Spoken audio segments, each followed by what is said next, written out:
Welcome to the Around the Dirt Coffee Talk. I'm your host, BJ Johnson, and every week we're serving up a hot cup of truth, strategy, and motivation for players, parents, and coaches in the bat and ball community. So grab your coffee, settle in, and let's talk.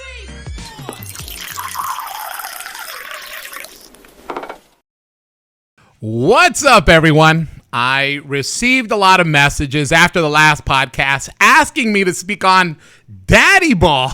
I mean, seems to be a hot topic. However, before I dive into this topic, I wanted to make it clear the term daddy ball to me is referring to a parent, coach, mom, or dad. So let's talk about it. Daddy ball. Just hearing that phrase probably makes you roll your eyes or shake your head. Maybe you've experienced it. Maybe you've complained about it. I mean, we all have, right? But here's the reality. Without dad coaches, youth sports as we know it wouldn't even exist. Most dads coach for free. They're showing up after long work days, hauling gear, dragging the field, making sure there's even a team for our kids to play on. Are all dad coaches good? Absolutely not. Some of them, let's be honest, absolutely suck.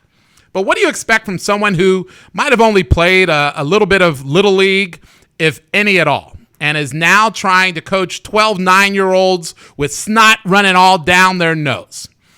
This podcast isn't about defending dad coaches. It's about being real about why they matter, what makes a good one, the red flags to look out for, and the sacrifices that no one ever talks about.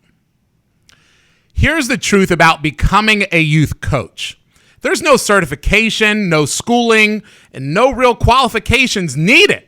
All you have to do is just raise your hand and suddenly you're a coach. That's why there are so many horror stories, because untrained people are thrown into these roles and they're trying to figure it out as they go. And I'll be the first one to admit I was one of those coaches. I talk to a lot of other dad coaches and we all say the same thing. When we look back, we say, man, when we first started, we sucked. Not because we didn't care, but because we didn't know any better. Let me give you an example.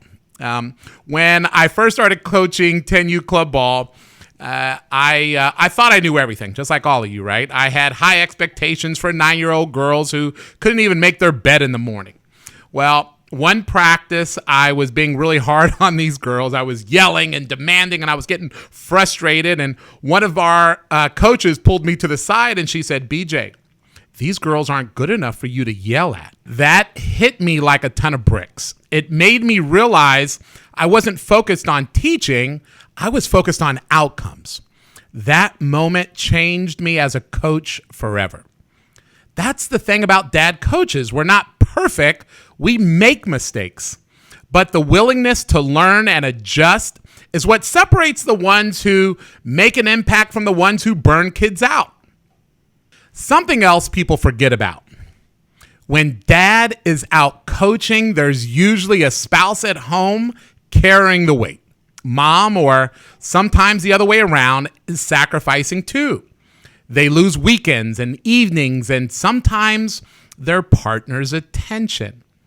And then they've got to sit in the stands hearing the whispers, the complaints, the straight up negativity about their husband or wife.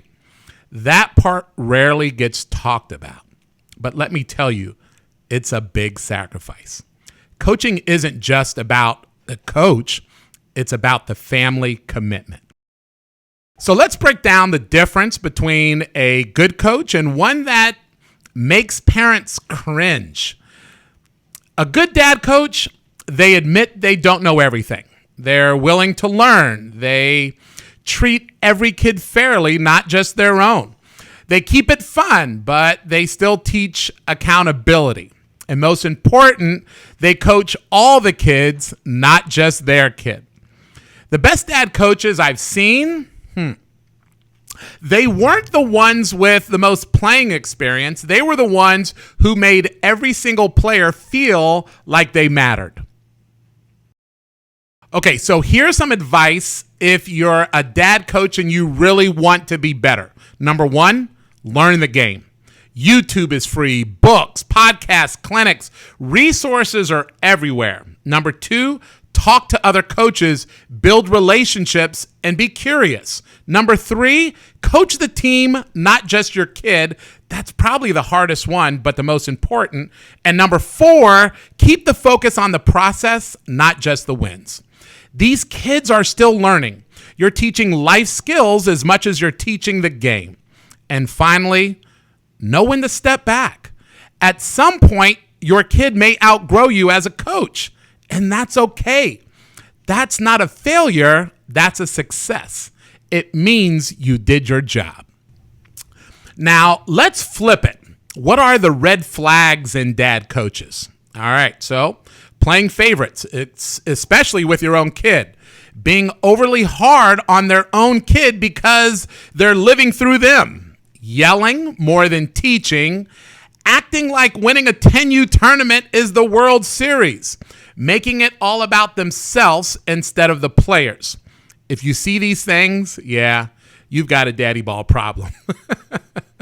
That's when the experience gets toxic. So here's the takeaway. Dad coaches aren't perfect. Some are good, some are bad, but they are absolutely necessary. Without them, youth sports wouldn't exist as we know it today. To every dad out there coaching, you matter. You're making a difference. Just remember, you don't have to be a pro to be a good coach. You just have to care, be willing to learn, and always put the kids first. And to every spouse out there sacrificing right alongside them, you matter too. So the next time you hear that term, daddy ball, instead of rolling your eyes, remember this. Youth sports doesn't just need coaches who know the game, it needs coaches who know kids. And that's where the real difference is made.